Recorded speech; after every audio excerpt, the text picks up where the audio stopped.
প্রচণ্ড গরমে আমের শরবত সকলেরই ভালো লাগে, আবার অনেকের বাড়িতে মিক্সি নেই, তাই আমি আজকে মিক্সি ছাড়াই এই আমের শরবতটা আপনাদের সাথে শেয়ার করলাম।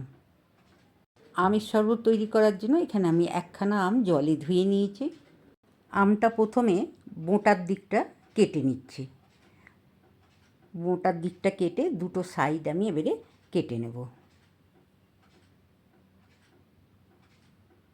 দুটো সাইডই আমি কেটে নিলাম। আমি দুটো চোগলাই ছোট ছোট করে কেটে নিচ্ছি। এটাও আমি কেটে নেব। এছাড়াও আটির পাশে যে চোগলা দুটো ছিল পাশে, সেটাও কেটে নিয়েছি। আমি একটা চামচ দিয়ে আমের শাঁসটা বের করে নিচ্ছি। আমটা কিন্তু একদম হলুদ কালারের ছিল, কোনো ক্যামেরার গণ্ডগোলে এরকম দেখাচ্ছি ফ্যাকাশে। আরও একটা আমের চোগলা থেকে আমি এইভাবে আমের শাঁসগুলো চামচ দিয়েই বের করে নেব। আরও আমের দুটো সাইড আছে, সেটাও আমি এইভাবে বের করে নিচ্ছি চামচ দিয়ে। এই আমের টুকরোগুলো মিক্সিতে না দিয়ে আমি একটা ছাঁকনির মধ্যে দিয়ে চামচ দিয়ে আমি একটু ঘষে আমের জুসটা বের করে নিলাম।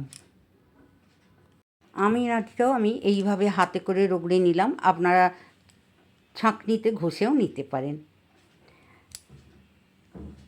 আমের টুকরোগুলো এরকম ছাঁকনিতে নিয়ে, যদি বড় ছাঁকনি হয় আরও ভালো হবে, এইভাবে চামচ দিয়ে ঘষে আমের জুসটা বের করে নেবেন। সব আমটাই আমি এইভাবে ঘষে ঘষে আমি চামচ দিয়ে ঘষে আমের জুসটা বের করে নিলাম। দেখুন কত সুন্দর আমের জুসটা হয়েছে। এর মধ্যে দিয়ে দিলাম 1 চামচ চিনি আর সামান্য একটু লবণ দিয়ে ভালো করে নেড়ে মিশিয়ে নেব। আমি এখানে 1 গ্লাস হালকা গরম জল নিয়ে নিয়েছি, আর এর মধ্যে 1 প্যাকেট 10 টাকাওয়ালা আমুলিয়া গুঁড়ো দুধ নিয়ে নিলাম। আপনারা এখানে আমুল স্প্রেও নিতে পারেন, বা যে কোনো লিকুইড দুধও নিতে পারেন। দুধটা ভালো করে গুলে নিয়ে আমের জুসের মধ্যে মিশিয়ে দিলাম। আমের জুসটাই মিশিয়ে দিলাম। এখন আমি ভালো করে মিশিয়ে নিলাম। আমি একটা কাঁচের প্লেট নিলাম, এর মধ্যে 2টো গ্লাস বসিয়ে নিলাম। এইবার আমি আমের শরবতটা এর মধ্যে ঢেলে নেব। আমের শরবতটা আমি 2টো গ্লাসেই ঢেলে নিলাম।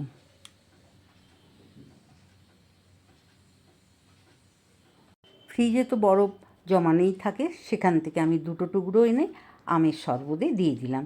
আর যারা বরফ খান না, তারা তো এমনি খেতেই পারবেন।